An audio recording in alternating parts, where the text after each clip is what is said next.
Bueno, vamos a comenzar hoy el ciclo de Explorando el futuro de la medicina y sería cómo la inteligencia artificial va a modificar o va a cambiar nuestra forma en que vivimos.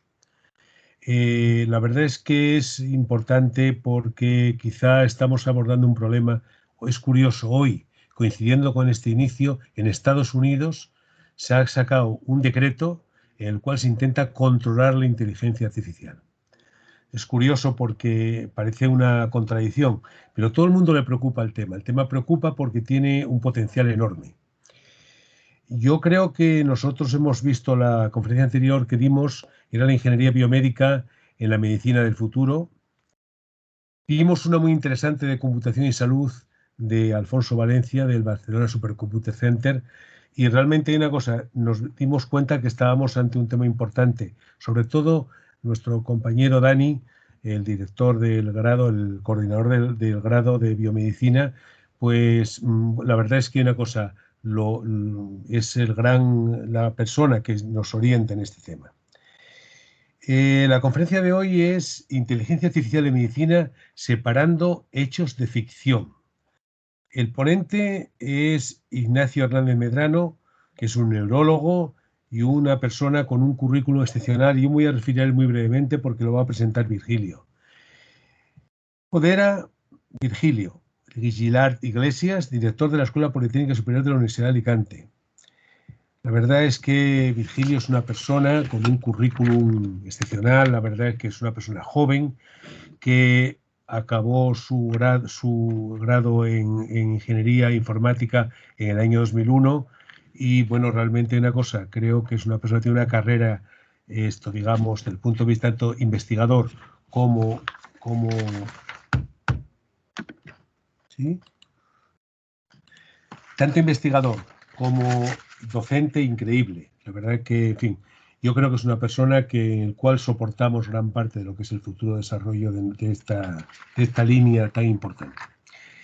La verdad es que, volviendo a nuestro invitado, es una persona que realmente va a hablarnos de muchas cosas, desde el aprendizaje automático hasta la inteligencia artificial, de las diferentes capas de información que existen en la inteligencia artificial, que son las que dan, digamos, eso que es la base, que es eso, tener muchos datos de cada cosa.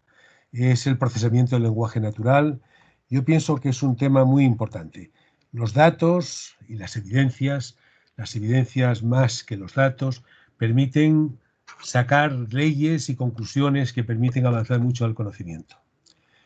Nuestro invitado de hoy entonces es un neurólogo que adquirió esta especialidad en el Hospital Ramón y Cajal, si bien estudió en Alicante, licenciado por la Singularity University. Yo cuando lo vi el currículum cogí, me puse a mirar y la verdad que es un tema importante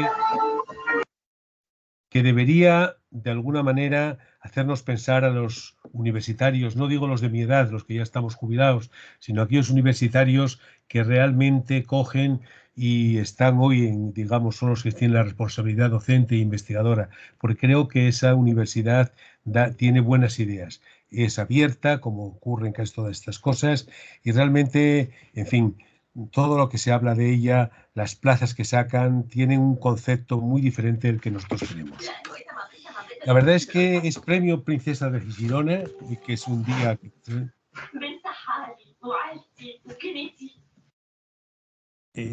digo que es premio Princesa de Asturias 2019 por haber fundado Mendelian en el Reino Unido para diagnóstico de enfermedades raras, por haber creado Savannah. Está incluido en la lista de los 100 españoles más creativos del mundo.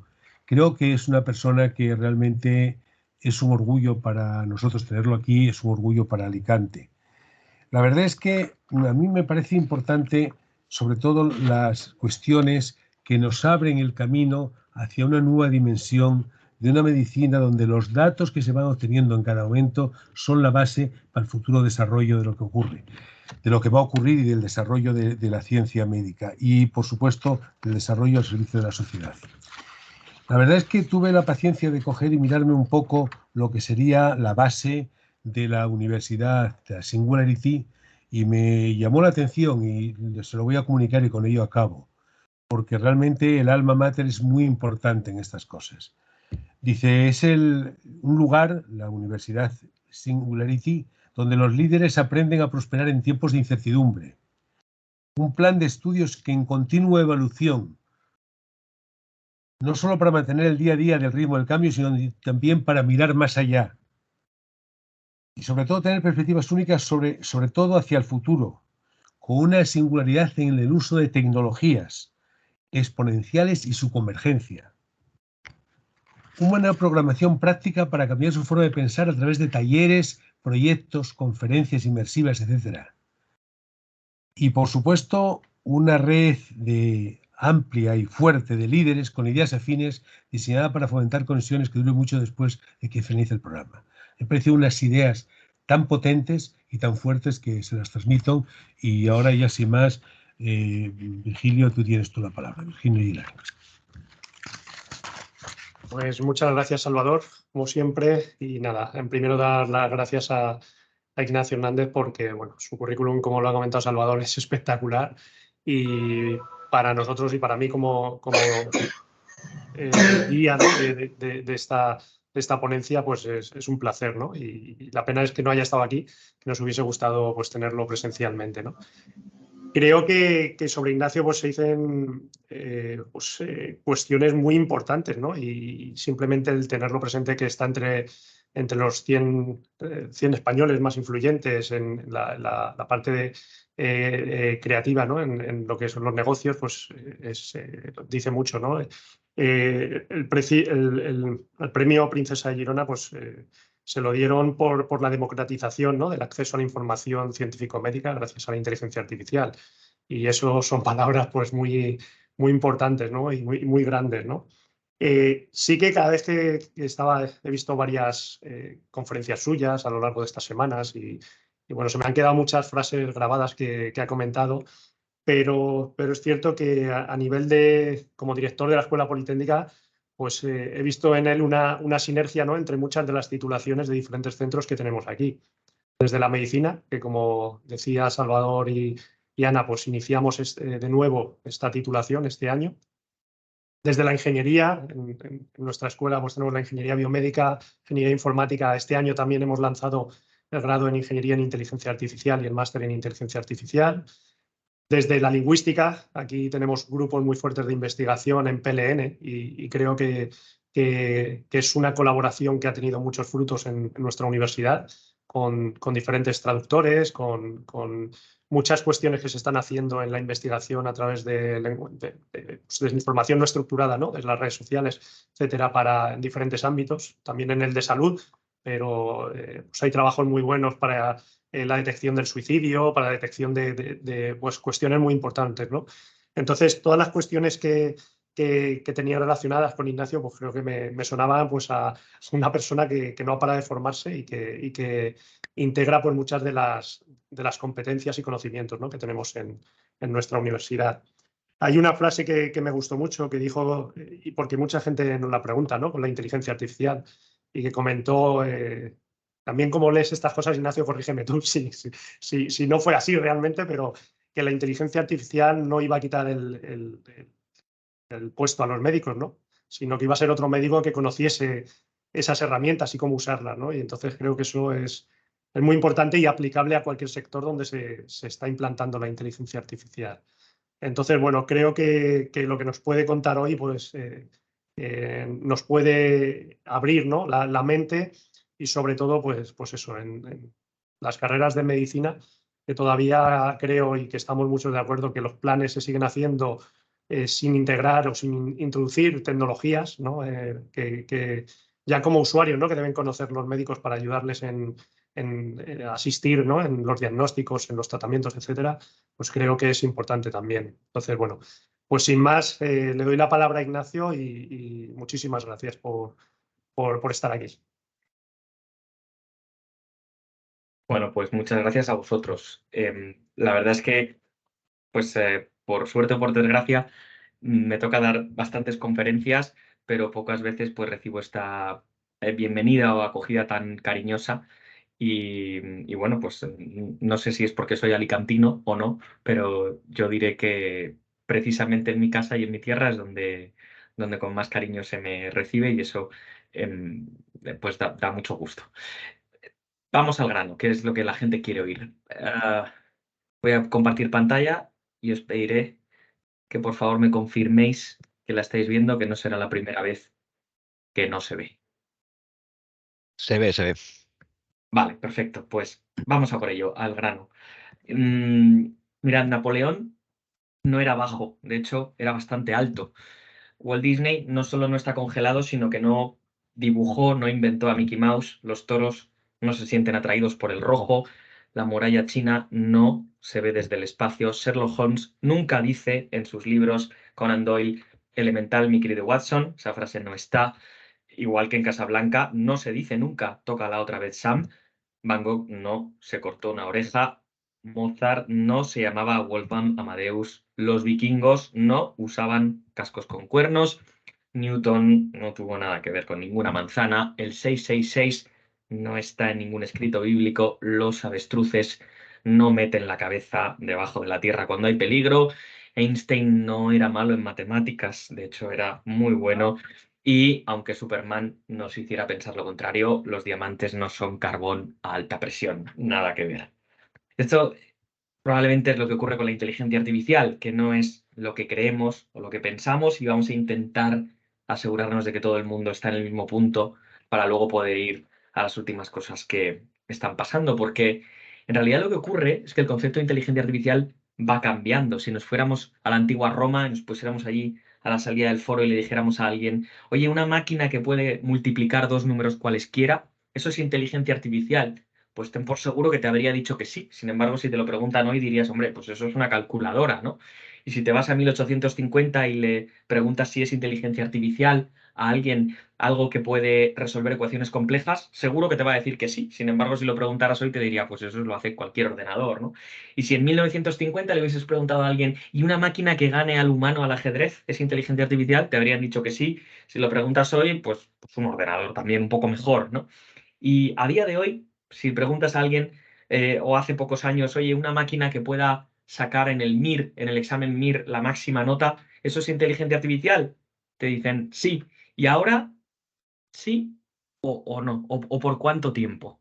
Y esto es lo que ocurre, ¿no? La inteligencia artificial tiene esa pequeña, gran maldición, y es que a medida que nos acostumbramos a las tareas que las máquinas pueden hacer, dejamos de llamarlo inteligencia artificial, lo normalizamos y ponemos el concepto en la siguiente gran cosa inalcanzable. Pero en realidad la inteligencia artificial no es un concepto estático, es un concepto dinámico que nosotros vamos atribuyendo en función de las tareas que las máquinas van resolviendo. Y eso probablemente no deje de cambiar nunca, ¿no? De tal manera que para explicar lo que hoy, un poco de manera arbitraria, hemos decidido que es la mayoría de la inteligencia artificial, para mí no hay un mejor ejemplo que el traductor de Google. Hay otros, pero el que más me gusta es este, porque ejemplifica muy bien. Fíjate, el traductor de Google traduce todos los idiomas del mundo, pero si lo piensas, no conoce ninguno. Fíjate, no sabe nada de sintaxis, no sabe nada de gramática, no sabe nada de ningún idioma y los puede traducir todos. ¿Y eso cómo puede ser? Bueno, pues eso es así básicamente porque ha visto muchos ejemplos, muchos casos de cómo se dice algo en los distintos idiomas, ¿no? Y ese aprender a base de repetición o a base de casos tiene mucho de humano, porque si uno piensa, por ejemplo, en lo que ocurre cuando un niño aprende un idioma en casa, no es muy distinto. Nosotros aprendemos a base de repetición y eso es mucho más eficiente que apuntarte a clases de un idioma. Entonces, en contra de lo que platónicamente después nos enseñan en el colegio, en realidad los humanos no aprendemos casi nada por reglas, casi todo lo aprendemos simplemente a base de repetición, a base de casos, y eso es muy eficiente. Aprender a base de ejemplos es lo que, de manera un poquito más técnica, se llama reconocimiento de patrones. Y luego, más técnico, lo podríamos llamar heurística y de manera vulgar intuición, pero al final es siempre lo mismo. Es el aprendizaje que el cerebro hace a base de repetición, no siempre de una manera consciente. Entonces, la genialidad de esta gente pues quizá de Silicon Valley, quizá del MIT, quizá en Londres también, ha sido de unos años para acá decir, oye, ¿y si esta capacidad que tenemos las personas y no solo las personas, también otros animales, de aprender por repetición, en vez de por reglas, se la transferimos a los ordenadores. Esto sería increíble porque podrían beneficiarse de lo mismo que nos beneficiamos nosotros. Y hace unos cuantos años alguien consigue transferir esa capacidad cada vez mejor, y eso tiene un nombre, que es aprendizaje automático, y que en inglés no se traduce literalmente, lo traducen como machine learning, o lo traducimos nosotros, pero al final la idea es la misma, ¿no? De alguna manera consiste en que, en vez de darle al ordenador reglas, que era lo que éramos capaces de hacer más o menos de 2013 para atrás, le damos problemas resueltos para que, esta es la diferencia, por sí mismos, aunque sea inconsciente como un humano, infieran las reglas, y eso tiene una gran ventaja, y es que pueden resolver problemas aunque sea la primera vez que los ven. Y esto es muy diferencial. Un ordenador de antes de este tiempo era igual de tonto o de listo cuando había visto 1.000.000 de algo que cuando había visto uno de algo. Con cada nuevo caso un poco distinto, se perdía. Pero un ordenador actual que utilice Machine Learning, vamos a decirlo todo de una manera muy vulgar, pero para entendernos, pues se hace más listo conforme va viendo más casos, ¿no? En realidad, pues para las personas que están escuchando, que si saben de ciencia de datos o de Machine Learning, pues dices, bueno, el Machine Learning no tiene 10 años, viene de los años 50, sí, viene de los años 50, pero es verdad que se empieza a popularizar, a generalizar a partir de, pues eso, más o menos la década de 2010, cuando algunas empresas como Google empiezan a utilizarlo en muchos de sus procesos. Y esto se generaliza a través de todos los campos, ¿no? Fíjate que ya no es que utilicemos Machine Learning todos los días, pues cuando entramos en Amazon o en Netflix o en cualquier aplicación, no es que Trump ganara las elecciones porque utilizó Machine Learning para conseguir cambiar el voto de la gente manipulando las redes sociales. No es solo que esté por todas partes, es que te vas al ámbito de la medicina, en el que ya empezamos a entrar y también lo tenemos presente. En plan un poco de broma, de juego, dos profesores de una universidad americana, el de ciencia de datos, el de Machine Learning y el de medicina, se retan, ¿no? Y el de ciencia de datos le dice, mira, tanto es así, tanto ya no solo los humanos, cualquier animal con un cerebro mínimo, aprendemos por repetición, que yo te digo que mis palomas, que utilizo para estudiar el aprendizaje automático, son capaces de ver malignidad en placas de anatomía patológica y en TACs mejor que tus residentes, tus estudiantes de medicina. Y lo consiguen, y lo demuestran, y lo publican. Porque las personas y los animales no aprendemos casi nada por reglas, lo aprendemos por repetición. Por eso, en el momento que podemos transferir esto a las máquinas, pues cambia el mundo, ¿no?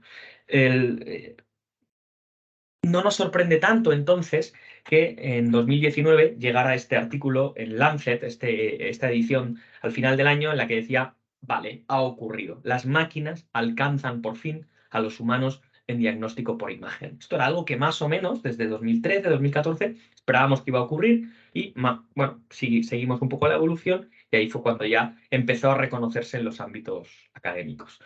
Claro, esto va muy rápido, tiene tintes de exponencialidad. Entonces, no es sorpresa que cuando miras al estado de las aprobaciones por la FDA, la Agencia de Evaluación de Tecnología Médica de Estados Unidos, de sistemas de inteligencia artificial a través de diferentes especialidades, diagnósticas, pronósticas, terapéuticas, pues vaya ya por cifra de esta semana 157 y no pare de crecer, ¿no? De hecho, si te vas a PubMed, que es la web donde los médicos buscamos los artículos científicos con los que luego orientamos nuestra práctica profesional, pues ves que la curva de crecimiento de artículos utilizando inteligencia artificial no para de crecer y de acelerarse, y no va a parar, ¿no? A través de todas las especialidades. Entonces, es importante darse cuenta de que esto no es el futuro, porque es el presente, incluso el pasado, ¿no? A veces a mí me dicen, no, ven a darnos una charla sobre el futuro. Y digo, ¿pero cómo que el futuro? Si tienes aprobaciones por la FDA de inteligencia artificial de 2014, ¿cómo que el futuro? Si 1/3 de las becas que ya se están dando a los médicos residentes para hacer proyectos de investigación incluyen inteligencia artificial en su título. ¿Pero cómo que el futuro? Es una técnica más, es una matemática apoyada por computación, podemos llamarlo así, que permite unas capacidades que con estadística normal, con regresión normal, no podrías alcanzar, y que empieza a ser normal. De hecho, New England Journal of Medicine, la revista más prestigiosa en la medicina, ha sacado New England AI. Y para mí no tiene mucho sentido que hayan hecho eso, porque al final es que va a ser un método normal, no va a hacer falta tener una revista aparte, ¿no? Es como si sacaras, no sé, New England de artículos éticos, ¿no? Es que todos los artículos tienen que ser éticos. Pues de alguna manera yo creo que eso se va a diluir. Y a veces te pierdes en los artículos, pero ver un ejemplo visual, gráfico, es a veces la manera más sencilla de entender que no hemos hecho este viaje solamente para que las máquinas hagan lo mismo que nosotros, sino para que puedan ver más allá. Entonces, etiquetando el problema correctamente, te doy los problemas resueltos, infieres las reglas por ti mismo. ¿Y qué saco? Pues, por ejemplo, por el color de las uñas, la hemoglobina de una persona, sin necesidad de hacerle una punción y sacarle sangre. Un ejemplo muy sencillo que nos hace entender algo interesante, y es que hemos recorrido este camino para que las máquinas puedan ver mejor que nosotros, para que puedan ver que asociaciones y correlaciones entre variables, proxies, mucho más de lo que nosotros con nuestros modelos de estadística normal, nuestros modelos multivariantes de estadística, vamos a decir, humana, podíamos ver. Se trata de llegar más lejos, ¿no? Es lo que Eric Topol, la mayor autoridad del mundo en inteligencia artificial y medicina, llama los ojos de la máquina. A eso hemos venido, a que la máquina en un electrocardiograma, por poner un ejemplo, pueda ver cosas que jamás podría ver un cardiólogo. Ya no te digo el sexo o la edad de la persona, te digo la anemia, te digo el fallo renal, te digo quién va a tener un infarto. Y eso es lo grande. Yo el día que empecé a entender que mediante esta especie de matemática dopada con computación, las máquinas podían ver asociaciones donde la mente humana nunca podría verlas, empecé a entender que esto había venido para quedarse, ¿no? Y hay muchísimos ejemplos. Pero mira, a mí me gusta hacer una distinción que me ayuda un poco a colocar las cajas, ¿no?, de las ideas en los sitios, y es la diferencia entre lo que yo llamo clasificación y predicción. En el sentido de que al final una máquina que ve correlaciones más allá de nosotros puede hacer como dos grandes tipos de tareas. Una sería clasificar elementos, discriminar elementos que nosotros no podríamos discriminar. Un muy buen ejemplo sería el reconocimiento facial. Una máquina puede ver caras, distinguir caras con una fiabilidad que mi corteza visual nunca podría alcanzar, poblaciones muy grandes, y esto al principio lo utilizó la policía china para detectar a delincuentes en los estadios, pero luego lo hemos incorporado todos en nuestros móviles. Pero a la derecha de la imagen hay otra cosa que es lo que los ingleses o americanos llamarían el forecasting, la predicción en el tiempo, en la línea temporal. Y esto me interesa porque por ese algoritmo que vemos ahí, esta agencia de modelos, por ejemplo, con Machine Learning, consigue saber qué adolescentes llegarán a top model e invierte en ellos. Y puede hacerlo mejor que una persona que lleva haciéndolo muchos años. ¿Por qué me llama la atención? Porque lo de la derecha es más fascinante en el sentido de que es predecir el futuro, es predecir las cosas en el tiempo. Son tareas todavía más difíciles para la mente humana. Y hago esa distinción porque cuando te lo llevas a la medicina no es muy distinto. Tú vas a tener algoritmos de Machine Learning de clasificación, como este JAMA, este artículo prestigioso, por el que Google DeepMind en el Reino Unido, esta empresa, fue capaz de ver en el fondo de ojo, ahí en las arterias de la retina, retinopatía diabética mejor que el conjunto de oftalmólogos entrenados, y luego veían cosas que yo, como neurólogo, que he hecho muchos fondos de ojo, jamás podría ver: sexo, edad, bueno, edad no, en este caso sexo, fallo renal, lo publican en revistas de alto impacto, pero también, y a la derecha está lo fascinante, y es, con Machine Learning puedo predecir no quién tendrá una retinopatía diabética. Y puedo publicar en Nature que con Machine Learning puedo predecir quién tendrá riesgo cardiovascular. Y esto sí que cambia el juego. Yo, como os decía, el día que vi esto, dije, o sea, un momento, espera, una máquina puede ver, aunque en toda la historia de la literatura médico-científica no haya una sola mención al hecho de que yo en la retina de alguien, en esos vasos retinianos, pueda anticipar el riesgo cardiovascular de alguien, ¿me estás diciendo que una máquina que ve correlaciones que yo no veo, que tiene ojos que ven donde yo no veo, puede predecir quién va a tener un infarto? Esto cambia todo. Porque ¿cuántas nuevas asociaciones va a haber? ¿Cuántos nuevos biomarcadores? Y esto es lo que realmente abrió el campo y nos abrió los ojos de lo que venía. Machine Learning en medicina, para clasificar, sí, clasificar en medicina es diagnosticar, y ahí viene multitud de herramientas que nos van a servir para, bueno, para ser capaces de establecer diagnósticos donde con los recursos actuales no podemos hacerlo. Aquí viene todo el mundo de los chatbots que te van a derivar al paciente al sitio adecuado, el mundo de las aseguradoras, el mundo de las urgencias. Estas son las aplicaciones del Machine Learning en medicina, vamos a decirlo así, que le interesan al gerente del hospital. Son las que van a ahorrar recursos y bueno, luego tiene también su connotación negativa, probable, pero abajo hay una línea mucho más fascinante, de la que se habla menos en los medios de comunicación, en los foros de inversión, en la política, porque es más difícil de entender, que es, no, es que yo con Machine Learning te predigo un riesgo, y un riesgo en medicina no es solo un riesgo de que te ocurra algo, también hablamos de riesgo de probabilidad de responder a un fármaco. Estratificar el riesgo con una granularidad que nunca te daría la regresión, que nunca te daría la estadística normal. Esto es lo que cambia el juego. Cuando llega el COVID, encontramos aplicaciones de la inteligencia artificial en China para diagnosticar COVID, que están muy bien, enfermedad nueva que no sé diagnosticar como ser humano, la máquina me ayuda, pero lo fascinante como clínico siempre va a estar a la derecha. Un modelo que me predice quién de los pacientes en base a datos del laboratorio se me va a morir o me va a acabar en la UBI. Eso me cambia realmente mi práctica clínica. A los médicos no nos preocupa el diagnóstico, a los médicos nos preocupa el pronóstico, quién te va a responder a algo, quién va a evolucionar. Entonces, entendiendo eso, uno puede empezar a trabajar en las capas de datos. Porque claro, capas de datos en medicina tienes muchas, pero ¿y si empiezas a fusionarlas? Y si dices, no, es que yo mezclo, como este equipo chino, por ejemplo, fondo de ojo con secuenciación genómica y predigo degeneración macular a 7 años. Ahí mi precisión empieza a mejorar, porque mi lago de datos tiene más capas de cebolla. Si yo soy este equipo y digo, no, es que te mezclo imagen de TAC y historia clínica. Entonces te predigo quién tiene una embolia de pulmón. Pues entonces empiezo a ser más preciso. O este Nature, que me parece fascinante, que cambia realmente la historia de cómo son las cosas. Si yo mezclo en lo que llamaríamos multicapa, multimodal, radiología y anatomía patológica y genómica de un paciente, entonces predigo en pacientes con cáncer de pulmón no microcítico, ninguna broma, quién me va a responder a un determinado fármaco. Hombre, yo no sé, pero yo esto lo quiero. Yo quiero esto, quiero una máquina inteligente que es capaz de mezclar mis capas de datos y predecir si voy a responder a un fármaco cuando tengo cáncer. Esto, la medicina sin inteligencia artificial no lo había logrado, pero ahora lo tenemos. Entonces realmente vivimos en el límite, en el borde de una revolución nunca vista, ¿no? Claro, pero esto hay que construirlo con calma y con paciencia. La gente quiere hacer proyectos de predicción en medicina, pero tienes que darle la infraestructura y las capas de datos.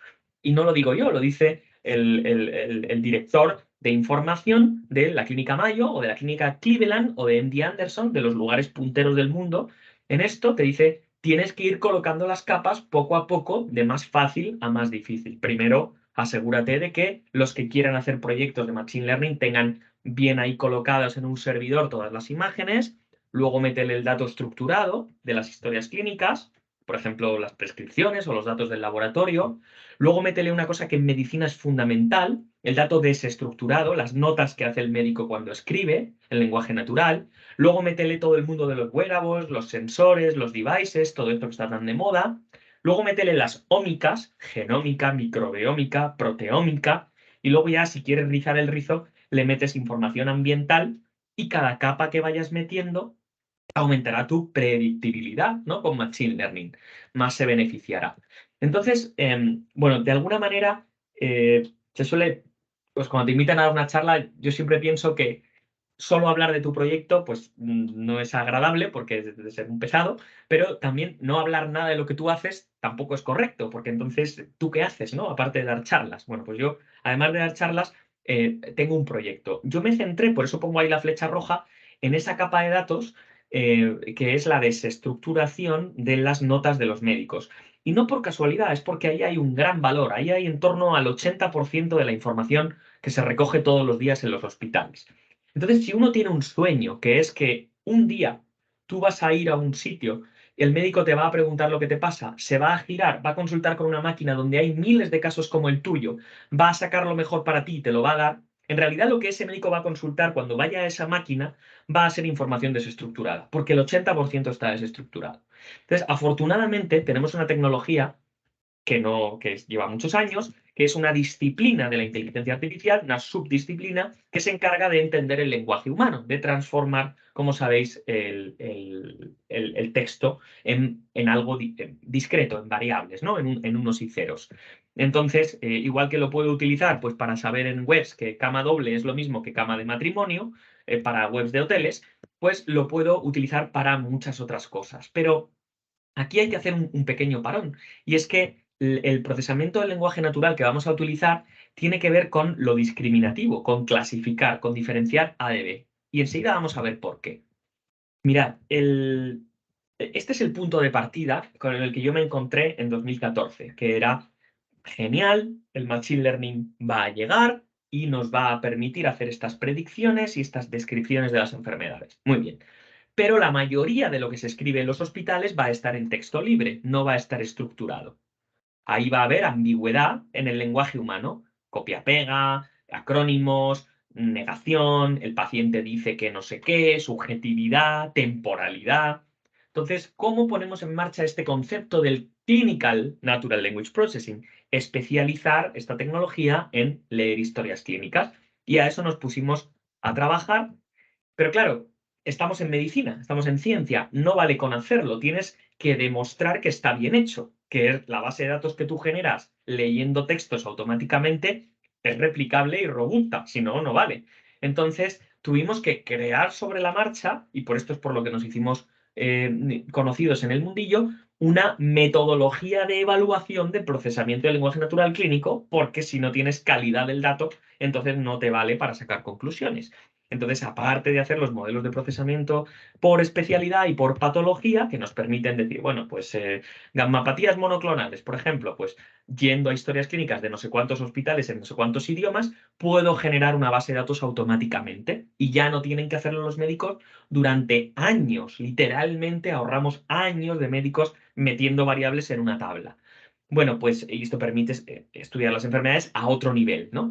Bueno, pues además de poder hacerlo, tienes que comprobar que está bien hecho. Pues esto es así.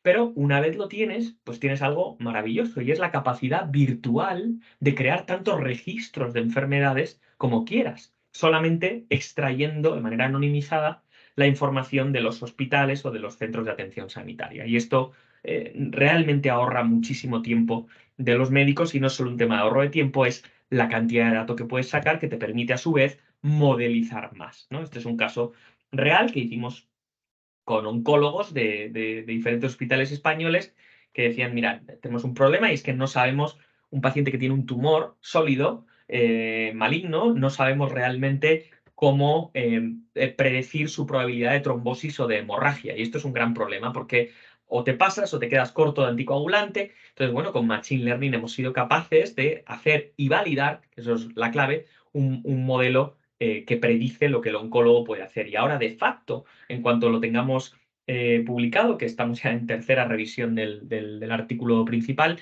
los oncólogos entrarán en la web de la Sociedad Española de Oncología, harán clic y podrán utilizar un algoritmo de inteligencia artificial que les ayuda a tomar una decisión concreta delante de un paciente donde antes era todo por intuición humana, ¿no?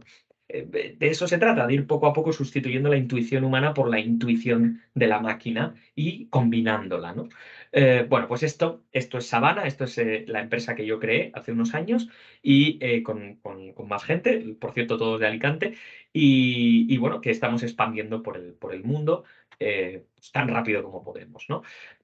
Pero fijaos, antes os había dejado ahí un pequeño señuelo, que es que el procesamiento del lenguaje natural, que es un tipo de inteligencia artificial que hemos utilizado para llegar hasta aquí, con lo que os acabo de contar, parecido al traductor de Google, pero llevado a la medicina, de repente ha sido irrumpido cuando estábamos nosotros en nuestro mundo de los algoritmos como el del fondo de ojo o lo que os acabo de contar, de repente irrumpe un nuevo tipo de inteligencia artificial, pues muy distinta.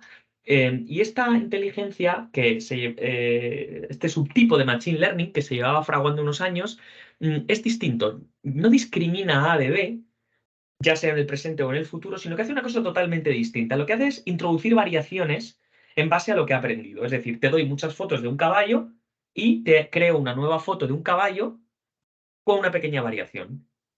Te doy muchas fotos, te doy muchos textos humanos y te creo un nuevo texto con una pequeña variación.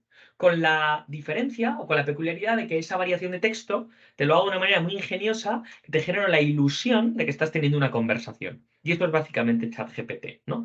E inteligencia artificial que genera algo nuevo con una variación. Claro, cuando ChatGPT, que entra en todos los mundos y se lo come todo, y más que se lo va a comer porque es una herramienta fantástica, entra en la medicina, no es de extrañar que todo lo que tenga que ver con el mundo de generar textos, pues automáticamente te lo pone patas arriba. Ya no es solamente que piensas y te das cuenta de que lo que es la historia clínica te va a ayudar a generarla un tipo ChatGPT, una IA generativa, sino que vas más allá. Se ha demostrado que cuando a los pacientes les daba información sobre su enfermedad ChatGPT, se quedaban más satisfechos que cuando lo hacía un médico de atención primaria.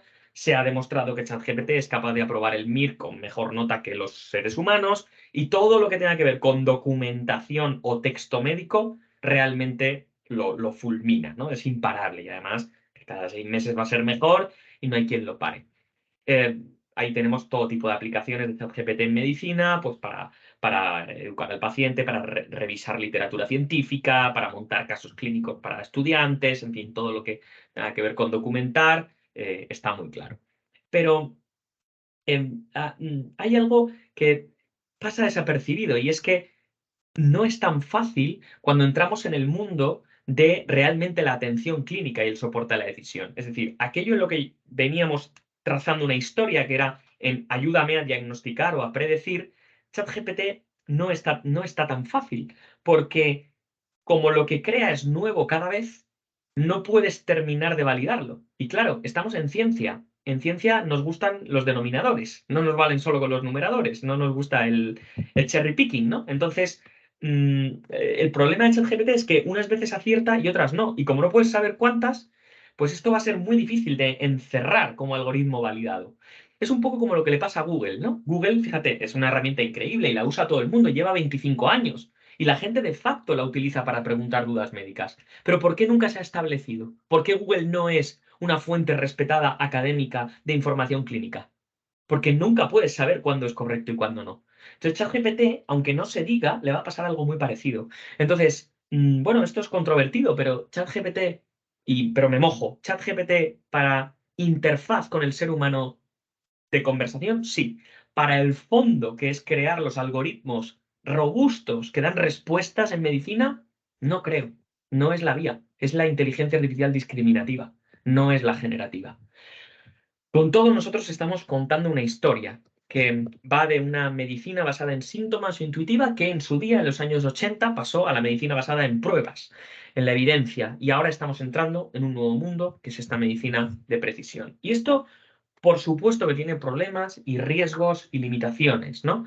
Y es que, por ejemplo, cuando las personas de Google DeepMind, este algoritmo, el mismo que os enseñaba, que veía el fondo de ojo y sacaba la enfermedad, lo han llevado a Estados Unidos, pues funciona muy bien. Y lo tienes en supermercados de Estados Unidos, una inteligencia artificial autónoma diagnosticando fondo de ojo y derivando a pacientes. Pero cuando el mismo algoritmo te lo llevas a, ellos mismos lo publican a la India, Indonesia, no sé qué, no funciona. ¿Y por qué? Bueno, pues porque este es el mundo del vivo, ¿no? La diferencia entre, nos explicaban en la carrera, entre la eficacia y la efectividad. Aquello que funciona en el laboratorio, en teoría, luego lo llevas a la vida real y a veces las cosas no funcionan tanto, ¿no? Es esto que llaman, por ejemplo, human in the loop. O sea, has probado el algoritmo con humanos de verdad usándolo, porque a veces no lo usan como tú crees. Bueno, hay muchas cosas, ¿no? Entonces, aquí hay una persona que se llama Gary Collins, que probablemente es de las personas del mundo, si no la que más está en Oxford, que más sabe de esto, que me dice, mira, voy a montar un observatorio en el que voy no a denunciar, pero a llamar la atención sobre el hecho de que casi todos los algoritmos de inteligencia artificial en medicina que llegan están mal hechos, son de mala calidad. Y yo además, cuando leo esto, pienso, pues claro, ¿qué te esperas, no? Si realmente ya la literatura médica normal ya era así. La mayoría de lo que llegaba estaba mal hecho, no servía para nada, y de vez en cuando te llega un artículo serio que te cambia el cómo funciona, ¿no? Entonces, bueno, de alguna manera esto es lo mismo y lo que está sucediendo en los últimos años, y esto es bonito de seguir, es que hay una especie de pugna editorial por ser el checklist, vamos a decir así, de validación que vas a tener que seguir los criterios para que tu algoritmo sepas que está bien hecho. Da igual cuál gane o no, esto es tampoco lo mismo, en Savannah usamos Tripod AI, pero es indiferente. El hecho es entender que ya las revistas, si tú no mandas un algoritmo bien validado, aunque sea retrospectivamente, no te lo van a admitir. Pero hay un paso más. Nosotros que estamos en esto, le decimos a la gente de la tecnología, mira, en medicina casi nunca es suficiente con hacer validaciones retrospectivas, necesitas hacer validaciones prospectivas, necesitas montar ensayos clínicos de las cosas. Es decir, hospital A con el sistema de Machine Learning, hospital B sin, mido y comparo. Y eso antes no lo teníamos y nos quejábamos, pero en los últimos meses empiezan a llegar ya los primeros ensayos clínicos donde realmente de manera prospectiva se pone a prueba la inteligencia artificial y esto ya sí que empieza a tener otra seriedad, ¿no? Como curiosidad, el ensayo más grande que se ha hecho con una IA hasta la fecha ha sido en mamografías, en screening de cáncer de mama en Suecia con 30.000 mujeres. Ha salido positivo, favorable y, bueno, yo lanzaría la pregunta, ¿es ético a día de hoy que te hagan una mamografía y te la hagan radiólogos humanos cuando ha sido de facto demostrado y además a través de todas las geografías que la inteligencia artificial lo hace mejor? Pero mira, nos enfrentamos a otros retos más allá de la validación. Hace poco, relativamente poco, un Machine Learning mirando la placa de tórax es capaz de sacar la raza de la persona. Claro, cuando le preguntan a los que lo han hecho, oye, ¿cómo lo sabe? El científico de datos te dice, no lo sé, yo no puedo saberlo. Dices, pero bueno, ¿cómo que no lo sabes? No lo sé. Bueno, a ver, sí, mira, te digo, aquí tienes estas 474.572 variables con sus pesos. Si quieres, míratelas. No se puede. Y esto al humano le cuesta mucho. Ha sido interesante ver cómo en los últimos años, en los editoriales de las revistas, gente que a lo mejor no entendía tanto el Machine Learning, pero que eran buenos investigadores clínicos, decían, no admitiremos jamás algoritmos que no sean completamente explicables. Mira, es que no, de verdad, no funciona así. Que estos son máquinas de intuir, que es que les hemos transferido nuestra capacidad de aprender sin reglas. Es como si a un niño le dijeras, dime por qué se dice esto así correctamente en español. Que no lo sé, que yo aprendo por repetición, que no sé las reglas. Entonces, bueno, eso ha sido un poco difícil la travesía, pero ya empieza a aclararse el panorama. Ya hay voces que dicen que no, que la explicabilidad te tienes que olvidar, que puedes pedirla hasta cierto punto, pero que no va a ser explicable por definición. Entonces, esto es interesante porque hoy es esto, que es una anécdota, pero es que mañana es, no te doy un medicamento para tu enfermedad, ¿por qué? No lo sé, porque lo dice un Machine Learning. Pero al mismo tiempo no es ético que no te lo dé, porque he demostrado, haré abajo la curva, que ese Machine Learning sabe mejor que yo si te lo tengo que dar o no. Pero esta es la nueva situación en la que nos vamos a meter. Y esto está bien y es interesante saberlo, pero tiene su vuelta de tuerca y es que puedes ir más allá. Fíjate, este grupo de varias universidades dicen, bueno, vamos a crear con Machine Learning un algoritmo para resolver un problema que no teníamos resuelto, que era a qué pacientes hay que hacerles electroencefalografía continua en la UBI por riesgo de crisis. Perfecto, con Machine Learning sacan las variables, sacan su score de riesgo, pero fíjate qué listos son, lo hacen parecer una escala de riesgo hecha con matemáticas normales, con regresión, para que los médicos lo usen. Porque si no, y esto nos ha pasado en Savannah, el médico al final ve ahí unos algoritmos, unas variables que no entiende. El médico necesita ver las variables, porque si no, no va a utilizar esa escala de riesgo. Entonces, esto que estoy diciendo parece muy técnico, pero es muy importante, es la usabilidad de los algoritmos. Y una cosa es la explicabilidad y otra es la interpretabilidad. No es lo mismo. Una cosa es que no le podemos pedir a los científicos de datos que te digan por qué esas variables. Otra cosa es que sí les podemos pedir, dime qué variables son. Porque si no me dices las variables, si me das una caja negra que yo le doy un botón, eso no lo voy a aceptar. Porque la máquina necesita contexto humano, necesita contexto clínico, juicio clínico. Si no, no funciona. Y esto no todo el mundo lo tiene claro. Por eso quería acabar con esta última distinción, que es un poquito más sesuda, pero me parece interesante. Mira, hemos hablado antes de la diferencia entre clasificación y predicción, pero hemos hecho un poco de trampa porque habría otro mundo que tiene que ver con la predicción contrafactual. Y es que tomar decisiones clínicas requiere de este proceso mental. Imagínate, yo te digo que hospitalización previa predice muerte. Eso es así. Haber estado hospitalizado previamente es un predictor buenísimo de que te vas a morir. ¿Qué haría un machine learning si le preguntas? Te diría, pues no hospitalices a la gente. Claro, como humano dices, qué tontería. ¿Cómo no va? Pero ese qué tontería la máquina no lo puede ver. Porque el machine learning, por mucha potencia lógica que tenga y de cálculo, que es infinita y va a ir a más, no puede pensar contrafactualmente, al menos por ahora. No es capaz de decir qué tendría que cambiar para que la predicción cambiase. No es capaz de hacer eso. ¿Y por qué no es capaz de hacerlo? Porque el machine learning no tiene inferencia causal, no tiene experiencia de dominio, no está en contacto con la realidad. Entonces, llenas el mundo de robots que vayan por la calle tocando la realidad con ojos y oídos, o no te vale para resolver todos los problemas. Esto es muy interesante porque el tecnólogo a veces tiende a olvidar que el machine learning predice, pero no predice lo contrario. Y eso es lo que necesitas en un entorno clínico. Por eso la gente dice, ¿por qué las máquinas no van a sustituir al humano? La gente dice, nunca va a sustituir, pero dicen eso desde el miedo, no te dan una argumentación racional. Esta es la argumentación racional de por qué no pueden sustituir de momento al humano. Esta forma de pensar, esta escuela, no es mía, es de el mayor, el más insigne epidemiólogo, que es Miguel Hernán, que es español, el catedrático de Harvard, con el que he tenido el gusto de trabajar en Savannah, y bueno, de tener reuniones con él de trabajo, y espero poder entrar en un proyecto con él pronto, que te dice, cuidado porque la inferencia causal es absolutamente clave.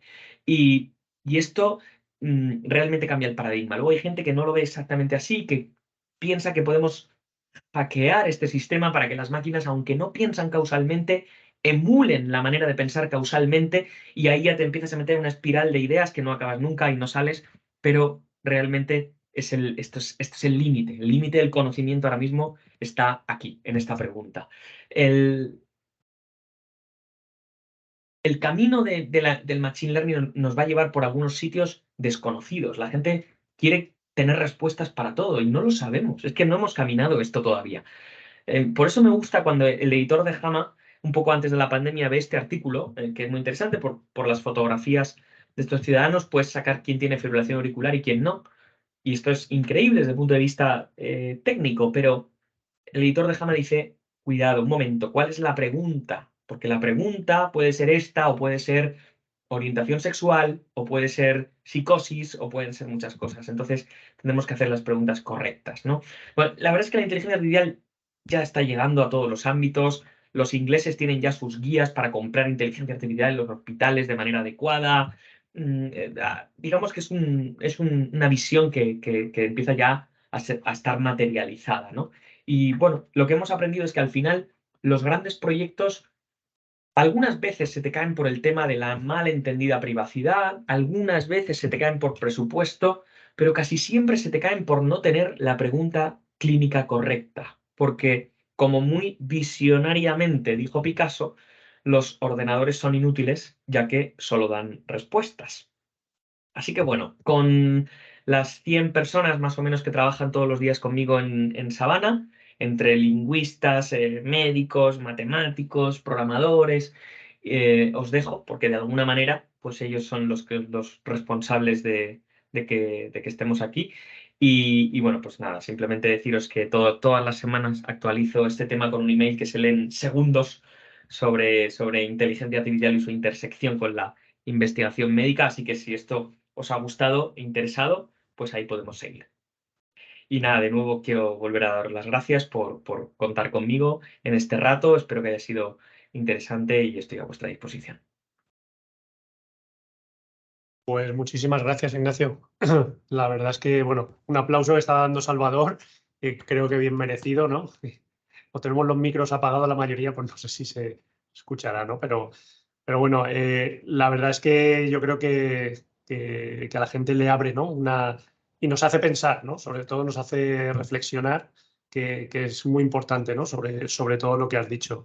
Y bueno, creo que muchas de las cuestiones que has planteado ahora mismo están en boca de todos y son fundamentales, sobre todo en un sector como es el sanitario, ¿no? Y la salud, ¿no? Que nos afecta tanto. Bueno, a continuación vamos a pasar a dar la palabra a los participantes y los asistentes que hay para realizar algunas preguntas. Yo tengo varias, pero que empiecen primero el resto de compañeros y compañeras que están en la sala.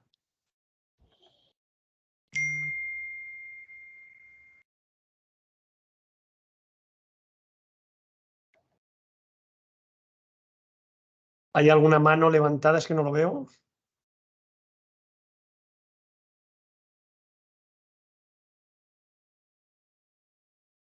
Dice Sebastián Hernández. A ver, en el chat creo que lo ha puesto. Podéis también activar el micro y Sí, si no, el chat. dice, ¿usted cree que la tendencia de la IA dure por siempre? Pues yo creo que nada dura para siempre. Lo que creo es que la inteligencia artificial, como he intentado explicar al principio, es un concepto dinámico que siempre está ahí como fin regulativo. Es decir, ir dando a la máquina cada vez más capacidades humanas es un camino muy largo, pero eso hay que distinguirlo totalmente de lo que hoy arbitrariamente hemos decidido llamar inteligencia artificial durante este capítulo de la humanidad muy cortito, que es el Machine Learning. Y el Machine Learning lo único que va a pasar es que se va a aceptar como la estadística normal y se va a quedar como una metodología normal y se va a dejar de hablar de ello. Muchas gracias, Ignacio.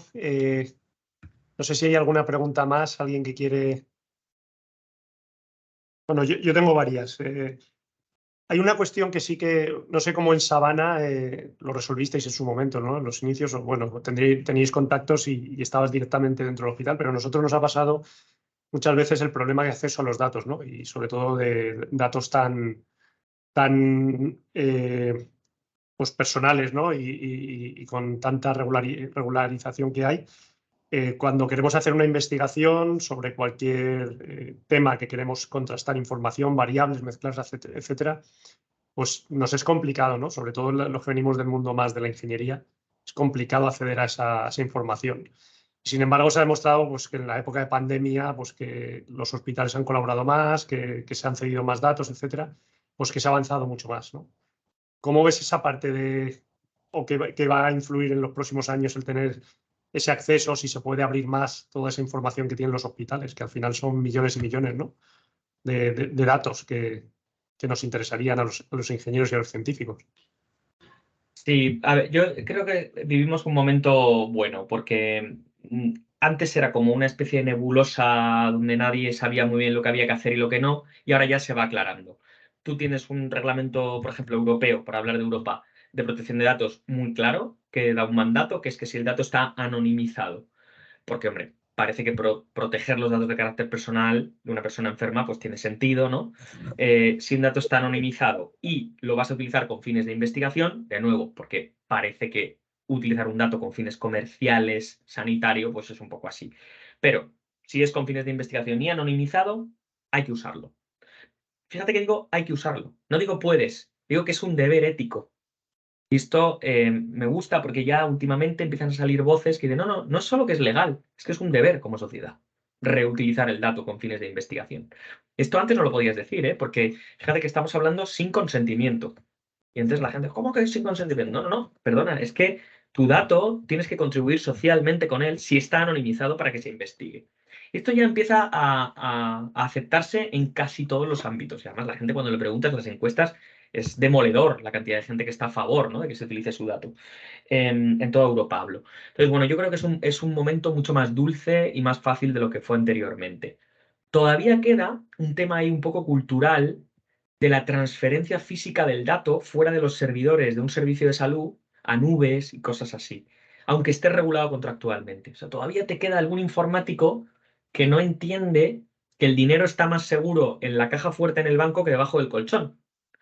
pero cada vez son menos. Y creo que es un camino que muy pronto se va a terminar de aclarar, ¿no? Sí, lo que pasa es complicado, ¿no? Por la burocracia para pedir los datos, que te los dé un hospital, etcétera. Muchas veces supone pues barreras, ¿no? Para los investigadores, sobre todo cuando muchas veces te apremian, ¿no? Tener esos datos y a lo mejor te pasan meses y muchas veces ni los Totalmente. consigues. Totalmente, Entonces, totalmente. No es rápido, no siempre lo consigues. En Sabana no siempre lo conseguimos. O sea, luchando con un equipo de 20 y pico personas, siendo muy, muy, muy transparentes en para qué lo vamos a usar, pues a veces todavía hay comunidades autónomas en las que no lo conseguimos, ¿no? O como dices tú, lo conseguimos lento. En total, hasta la fecha hemos conseguido 211 hospitales en 13 países, pero eso es en años de trabajo. Y todavía tienes un hospital que dice que no. Pero bueno, pero ¿cuál es la lógica, el racional? Pues no hay. Cuando rascas nunca hay. hay una pregunta aquí de José Miguel Gutiérrez. Dice, soy MIR de psiquiatría. ¿Podría decirme alguna pregunta predictiva en el ámbito de la psiquiatría? Bueno, psiquiatría es una de las especialidades que más se está beneficiando de esto. Buscas en PubMed Machine Learning con cualquier enfermedad psiquiátrica y vas a encontrar de todo. No sé, pues tienes desde casos muy sonados de modelos predictivos que anticipan, por lo que la gente pone en las redes sociales, el suicidio. Y hay por ahí alguna fundación que ha sido capaz de demostrar que han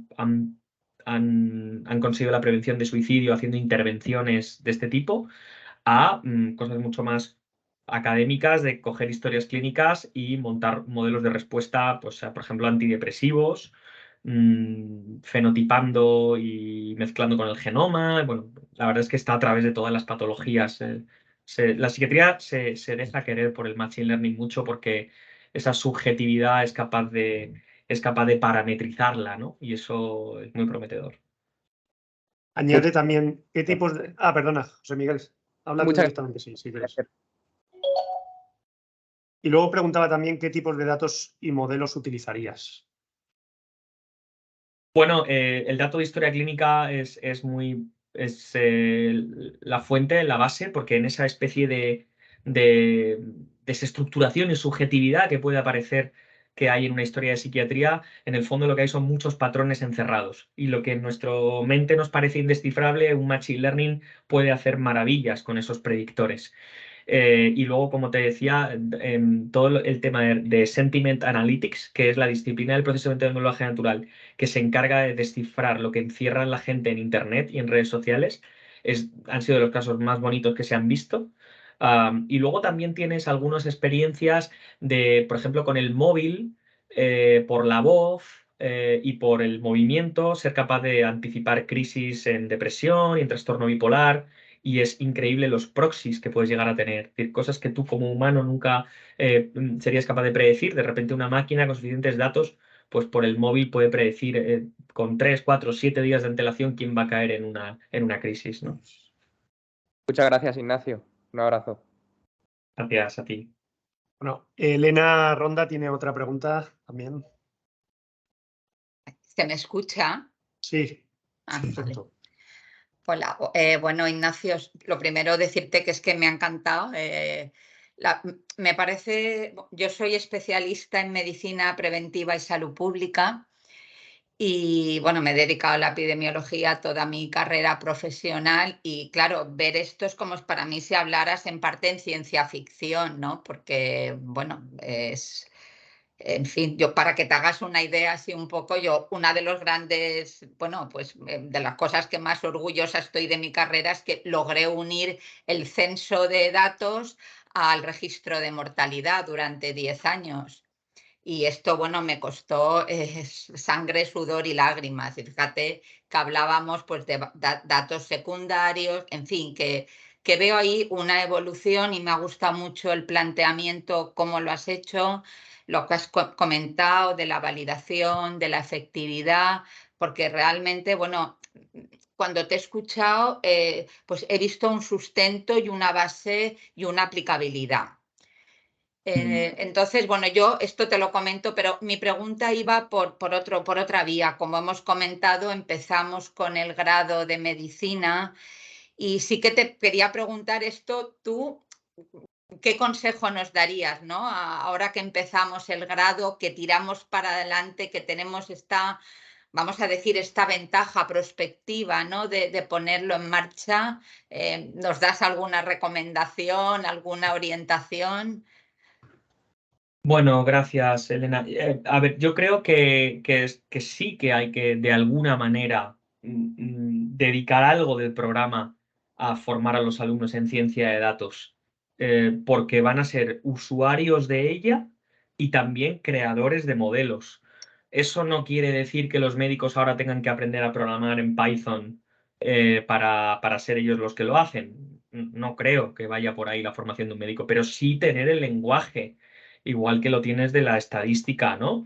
Y yo creo que sí que al final los médicos nos pasamos luego la vida siendo estadísticos. Nos pasamos la vida metidos en los intervalos de confianza y los prevalores. Entonces, ahora eso, con más razón todavía. Entonces, sí, yo creo que hay que dedicarle algo del programa a esto. Y luego la epidemiología está llamada a ser clave en esto. Yo cuando, o sea, en este tiempo del Machine Learning me he encontrado los dos tipos de epidemiólogos, ¿no? Los que abrazan esto y dicen, perdona, es que si hay algún metodólogo capaz de asumir el Machine Learning soy yo, que tengo la formación, que entiendo la estadística, que entiendo... Y de hecho en Savannah las personas que ponemos al cargo de la validación de datos son epidemiólogos. Son las personas que más criterio pueden tener. Pero luego me he encontrado con los epidemiólogos contrarios, ¿no? Que han tendido a rechazarlo, a decir esto no está validado y tal. Me parece una pérdida de tiempo porque vamos, la pandemia nos ha enseñado cómo la inteligencia de datos es la intersección entre la informática y la epidemiología y es absolutamente fundamental. Y bueno, y de todas formas, ya para concluir eso, la importancia que tú has dicho también de tener siempre una buena pregunta de investigación, que esto no es mezclo cosas y a ver qué sale, sino ese sustento y esa justificación, que es lo que en el fondo, bueno, pues avala la ciencia, ¿no? Y ese avance. Pero bueno, yo creo que es una cuestión muy interesante. A mí personalmente ya te digo que ya lo dijimos la otra vez, pero creo que Virgilio, Daniel, todos tenemos que hablar y ver esto, intentar confluir más y ver cómo realmente se puede llevar a la práctica, porque luego también los programas a veces, bueno, lo sabemos, son asignaturas, están cerradas y el introducir estos conceptos, pues a veces también son retos para nosotros desde la universidad. Muchas gracias, Elena. Daniel Ruiz también tiene otra pregunta. Hola. Sí, ¿Me oís? se te oye, Dani. Sí, sí. Vale, perfecto, perfecto. Es que tengo problemas de cobertura y digo, no sé si se me va a oír o no. Bueno, Ignacio, muchas gracias por tu conferencia. A mí me ha encantado todo lo que dices, igual que sigo tus emails de Savannah y bueno, coincido contigo, no diría el 100%, pero bueno, vamos a dejarlo en un 95%. De todo lo que me has comentado, bueno, yo llevo investigando en inteligencia artificial aplicada a medicina desde que entré en la universidad, prácticamente, y me asalta una duda, sobre todo en la parte de los algoritmos predictivos aplicados a medicina. Y podría estar relacionado con algo, bueno, con la película de Minority Report, ¿no? ¿Qué pasa si resulta que hacemos la predicción de una patología o de un problema que va a tener una persona? Nos anticipamos en el tratamiento y luego realmente esa persona no iba a tener esa patología, porque esa patología se ve afectada pues, por condiciones ambientales o por alguna variable que desconocemos, ¿no? ¿Qué podría pasar? ¿O realmente ves que eso es un problema o los beneficios superan a los perjuicios, ¿no? Y entonces, bueno, ese caso pues va a ser mínimo y mejor no contarlo. No sé, ¿qué opinas sobre ese aspecto? Pues mira, yo, fíjate, gracias por tu comentario. Yo cuando se habla de esto, de responsabilidad en relación con el algoritmo erróneo, siempre tomo como referencia lo que hacemos hoy. ¿Hoy cómo lo hacemos? Hoy lo que hacemos es, analizamos un conjunto de datos, en base a ese conjunto de datos, vemos, en base a esa estadística, definimos una probabilidad de lo que va a ocurrir, los pacientes caen dentro de un intervalo de confianza y asumimos que tiene un error. Y cuando entra un paciente por la puerta y nosotros le damos paracetamol, sabemos que uno de cada no sé cuántos te va a dar una hepatitis tóxica y se va a morir. Pero lo hacemos porque hay un intervalo de confianza razonable de una intervención, beneficio-riesgo. Y así funciona la medicina. ¿Y de quién es culpa cuando el paciente hace la hepatitis y se muere? De nadie, del azar del universo. Entonces asumimos que eso es razonable y vivimos así. Entonces soy de la opinión, no estarás de acuerdo, que con Machine Learning no cambia este principio. Es lo mismo. Tú vas a tener una probabilidad de error siempre, porque no se puede definir todo lo que va a ocurrir en el universo, lo vas a asumir y el error va a ser parte de la vida. Y siempre que tú tengas área bajo la curva demostrado que eso es razonablemente probable, no está mal, incluso con el que te cae fuera el intervalo de confianza y te va mal. Entonces, me parece que la cuestión es mucho más sencilla de lo que parece. Siempre que, y hay un siempre que es muy importante, que el Machine Learning no se aventure a riesgos innecesarios, a riesgos superiores a los que se aventuraría una estadística normal. Y con esto lo que quiero decir es que me parece fundamental, y hay artículos muy bonitos sobre esto el último año, que el Machine Learning también pueda decir no lo sé. Y esto es clave. Los sistemas I don't know son fundamentales. Donde te digas, no, mira, esto probablemente ocurra, esto probablemente... Y aquí no lo sé. Como Machine Learning te doy una confiabilidad baja y me retiro. Y eso se puede hacer. Y entonces yo creo que si introducimos eso, el resto es probabilidad, ¿no? Así es como lo veo. No sé si estaréis de acuerdo. Sería como el prospecto, ¿no? Sí, Efectos bueno, secundarios de la IA. sí, no, bueno, yo estoy totalmente de acuerdo, ¿no? En este tema. Lo que pasa que es difícil, sobre todo en el ámbito médico, ¿no? Yo muchas veces he ido con investigaciones, con sistemas que superaban a lo mejor en dermatología, ¿no? Lo que un dermatólogo podía diagnosticar un melanoma a simple vista y un sistema con una fotografía pues superaba tanto la sensibilidad como la especificidad y claro, a un dermatólogo no se le exige el 100%, pero al sistema de inteligencia artificial se le exigía el 100% desde el ámbito médico, ¿no? Entonces, es una dificultad añadida a todos estos sistemas, por supuesto, estando al 100% de acuerdo contigo en que hay un margen de error y ese margen de error existe actualmente en los procedimientos médicos del día a día y va a seguir existiendo cuando se aplique la inteligencia artificial. O sea que ahí estoy totalmente de acuerdo contigo. Bueno, muchas gracias. Nada, gracias a ti. Este es el tema. O sea, al final, un Tesla autónomo mata a una persona y da la vuelta al mundo. Y todos los días humanos matan a miles y miles de personas conduciendo.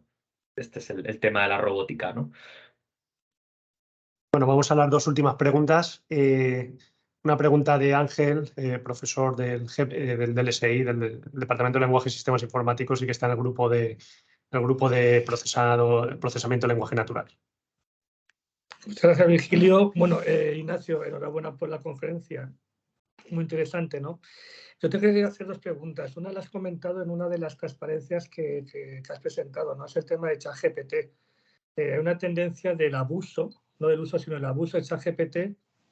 Con el ChatGPT, la información que te da, tú la has descrito muy bien. La metodología de procesamiento de lenguaje natural es distinta, el uso de transformer, etcétera. Pero sobre todo es que yo creo que el ChatGPT, la información que da no está contrastada, no sabemos si son fuentes fiables, no sabemos qué variables hay detrás. Te quería preguntar si estáis luchando contra esa tendencia o en el mundo de la medicina no la encontráis como tal, ¿no? Es una primera pregunta, ¿no? Y la segunda pregunta es sobre la seguridad. Lógicamente, la inteligencia artificial está al final alojada en un servidor, con sus conexiones a Internet, etcétera, sus proxies, sus firewall, etcétera, pero la seguridad está ahí, ¿no?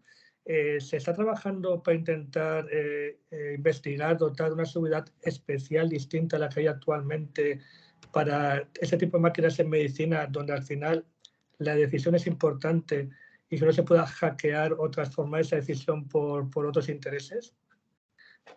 Pues mira, empezando por la segunda, yo no lo sé. La verdad es que no soy experto en seguridad y creo que, o sea, a día de hoy lo que tienes son diferentes niveles y el máximo es el de la información genómica. Entonces, lo que puedes hacer es cogerte los estándares de información genómica y seguir esos, que es lo que hacemos nosotros. Como decir, bueno, pues lo más lejos que puedo llegar, ¿no? Y niveles de seguridad como los que te da Amazon Web Services, por ejemplo, pues son enormes, son brutales. Nunca tú podrías montar una infraestructura de seguridad en tu casa como la que te va a montar Amazon. Pero no es perfecto. O sea, los robos existen y los bancos, con sus sistemas de seguridad, aún así tienen atracos de vez en cuando. Todavía a día de hoy, ¿no? Y entonces, de vez en cuando hay fugas de datos sanitarios, existe y va a seguir ocurriendo. No es perfecto. Creo que sea imperfecto no justifica el parar proyectos, la verdad. No creo que esté justificado las vidas. Es decir, no vemos el coste de oportunidad, las vidas que se pierden cuando no investigas con modelos de estos en relación al riesgo relativo de que haya un malhechor que haga algo malo que es un poco inherente a la tecnología y a la condición humana. No lo sé, supongo que computación cuántica y cosas así que van muy enfocadas a la criptografía, pero que no tengo ni idea, la verdad. Y me preguntabas por ChatGPT. Yo me pasa un poco como a ti, o sea, no lucho contra ello porque creo que son batallas que no hay que luchar, hay que jugar un poco con la corriente, ¿no? Pero últimamente, por ejemplo, me llaman para dar charlas y me piden, ¿y habla de ChatGPT? Y yo, que no voy a hablar de ChatGPT, o sea, sí voy a hablar para poner contexto, pero que ChatGPT no es la clave, que no es la clave, que ChatGPT es una pequeña parada en la historia del Machine Learning que sí, que es una herramienta documental muy chula y que para la experiencia interfaz humano es estupendo, pero nada más. No tiene la salsa secreta, que es la predicción contrastada y validada. Y eso no lo va a tener. Por eso te hacía la comparación con Google, porque Google lleva 25 años y la gente lo consulta, pero nadie se lo toma en serio y nunca se lo va a tomar, ¿no? Entonces, yo creo que esto va a ser igual. ¿La gente va a seguir consultando casos en ChatGPT? Sí. ¿Validez de eso? Nada. O sea, yo tengo por ahí una diapositiva que es que te pongo 2 radiografías, una ChatGPT te la describe increíble, imágenes en vidrio esmerilado en el pulmón, qué maravilla. Y la de al lado, una fractura de radio, que la ve cualquier persona, no la ve. Entonces, ¿de qué te sirve si una te lo acierta y la de al lado no? Eso en ciencia no vale para nada, ¿no? Coincidimos plenamente. Muchas gracias, Ignacio. Gracias. Y una pregunta, Sebastián Hernández.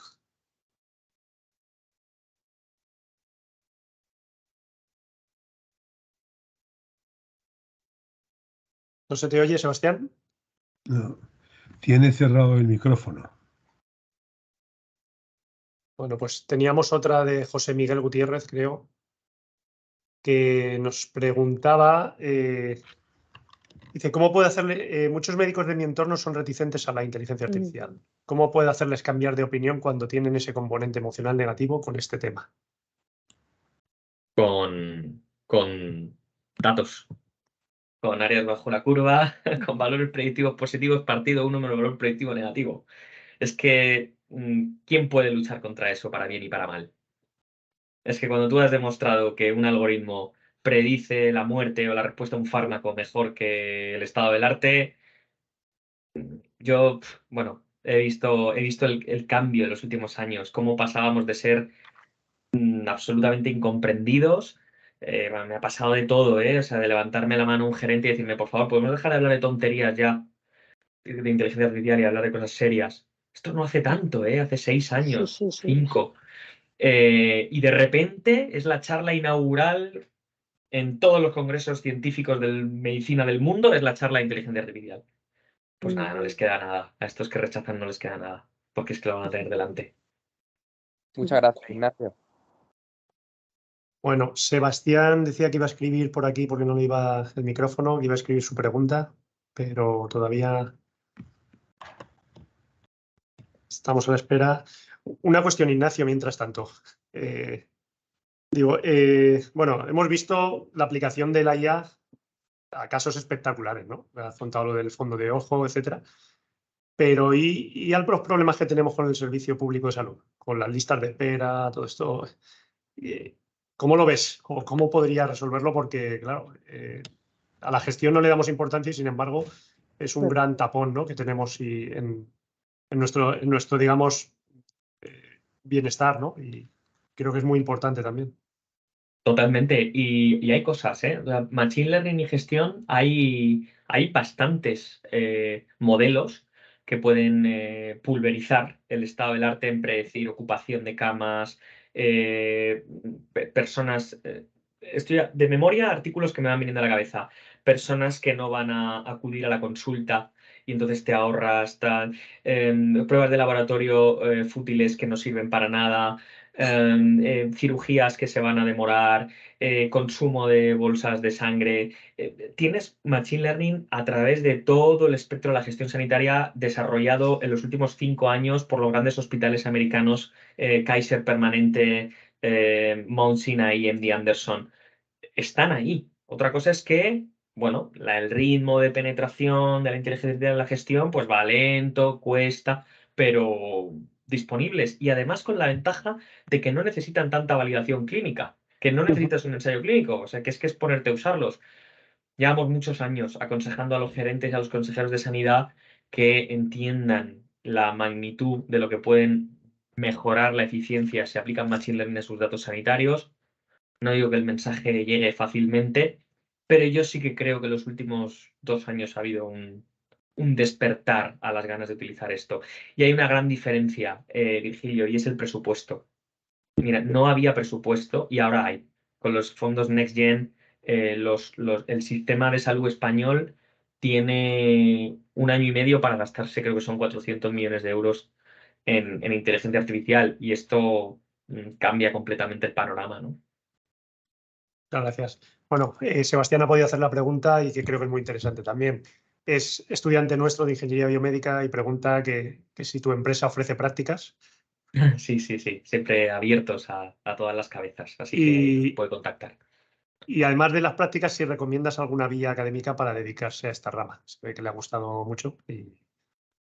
Sí y no. Es decir, hay algunos cursos que puedes hacer y tal, de inteligencia artificial aplicada a la medicina, pues cursos más rápidos, más cortos. Yo te recomiendo, pues por ejemplo, puedes hacer uno que se llama ABAIM con B en Estados Unidos, pero muy corto, muy breve, para empaparte un poco lo que hemos hablado hoy, pero en vez de en 1 hora, en 10 o en 5, pero la escuela es ponerte a hacer un proyecto.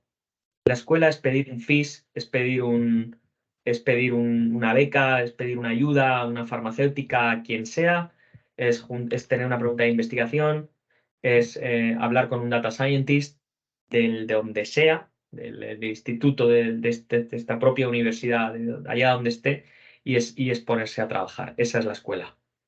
Bueno, yo también le propongo que coja el trabajo fin de grado y que lo asociemos a vuestra empresa, a algún caso, y se pueda, entre empresa y universidad, pues codirigir, ¿no?, el proyecto, que sería muy interesante.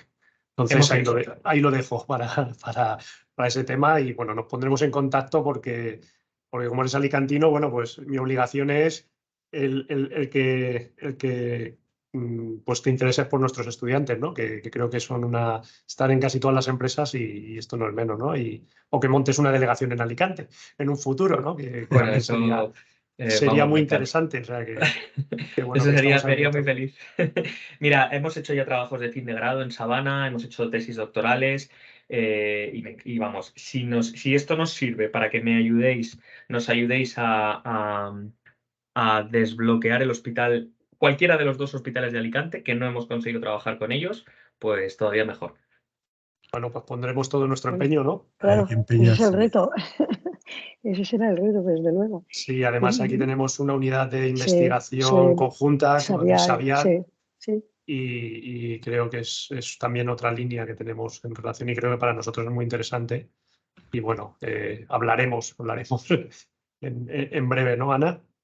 Sí, además es que me sumo a todas las felicitaciones, sin duda, Ignacio, porque es verdad que parece que que pinta optimista todo, pero es que es natural. Esto nos pasó hace 25 o 30 años, ¿no? Cuando empezábamos a utilizar en las universidades el campus virtual o el correo electrónico. Recuerdo todavía que algunos profesores reticentes, yo nunca utilizaré algo que sea virtual para hacer una tutoría con un estudiante, no voy a colgar mis materiales. Y hoy en día es impensable desarrollar una docencia si no somos impensable. Estás absolutamente muerto en el ámbito académico. Por tanto, esto pasará lo mismo en el ámbito sanitario, que es muy más reticente por todo lo que significa la explicabilidad, la evidencia, el contrastarlo, las probabilidades. Es decir, exigimos mucho más a una máquina, muchísimo más, que no tenga ni un fallo, ni un 1%, que lo que luego la realidad está ocurriendo. Por lo tanto, yo sí que soy optimista que el cambio está aquí, que cada vez la gente habla de todo esto con más naturalidad y con ganas, ¿no?, de interiorizarlo y de aplicabilidad dentro del mundo sanitario. Y bueno, creo que en algún hospital, en el Hospital de Alicante, podemos tener, bueno, ahí consta también la vicedecana, en este momento Elena Ronda, con una excelente relación también con el ámbito clínico, nosotros naturalmente, donde sí que podemos empezar a abrir esa vía. Yo creo que merece la pena, después de escucharte, de oírte, del proyecto que tenéis, ¿por qué no desde la Universidad de Alicante, con la Escuela Politécnica Superior, con todos los grupos de investigación que se pueden sumar a hacer un contacto en el hospital, ¿no? ¿No te parece, Elena? Yo creo que además la nueva gerencia, el cambio de la nueva gerencia, sinceramente, los conozco de hace muchísimo tiempo, no tiene nada que ver, no hablo de política, sino que puede haber una apertura de mente en este sentido. Y creo que podríamos estudiarlo, Elena. Sí, sí, no, lo tenemos que plantear, Ana, eso está claro. Sí. Incluso hacer una videoconferencia con ellos, ¿no? Con toda la directiva porque yo creo que ellos pensar también, un poco la estrategia y ver cómo podemos ir sembrando. Ahí sabéis que Dani está muchos años también peleando con Dani, esas cuestiones. exacto, bueno, por favor, es que Dani es un investigador, ¿eh? Virgilio, disculpa, es que no le veo, se me ha ido la cara y ya no le veo, está ahí perdido. Yo creo que, bueno, que sumándose esos esfuerzos, pues al final podremos establecer esas relaciones, ¿no? Que creo que pueden ser muy interesantes. Claro, eso tenemos que hacerlo ahora que ya hemos captado. Estamos hablando de una manera muy, muy natural y muy fluida. Yo creo que sí que merecerá la pena. Como decía Salvador, no podemos dejar escapar la oportunidad, ¿no?, de poder establecer vínculos que mejoren no solo la formación de nuestros estudiantes, ¿no?, en el ámbito sanitario o en el ámbito de ingeniería, sino también la aplicabilidad en el ámbito clínico. Fíjate, hablando de lo de dejar pasar la oportunidad, son cosas que las dices como queja, pero que no es queja, que es que la vida es así, no pasa nada, pero son paradojas. Nosotros estamos dándole servicio, por ejemplo, a UPMC, la Universidad de Pensilvania, son, no sé, 20 hospitales de los más prestigiosos de Estados Unidos. Del mundo. Somos el partner de inteligencia artificial de, por ejemplo, Imperial College en Londres, bueno, o de La Paz, ¿no?, que es uno de los, al final, de los mejores hospitales de Europa, o no sé, o de Unicancer en Francia, el grupo hospitalario de Viena público, que son 3 hospitales gigantescos, y no hemos conseguido trabajar con Alicante. Y dices, ¿esto cómo puede pasar esto, ¿no? ¿Cómo a veces la política puede llegar a producir esto, este sinsentido? Pues lo produce a veces, y es real, ¿eh?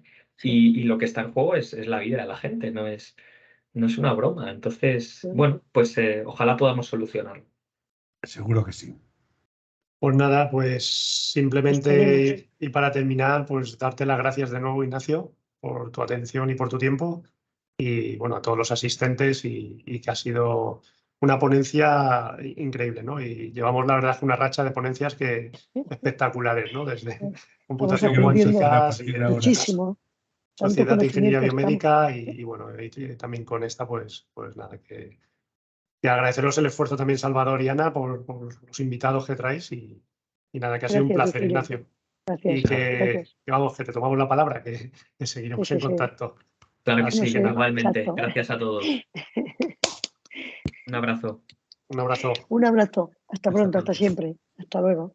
Adiós. Que paséis un buen día de Todos los Santos.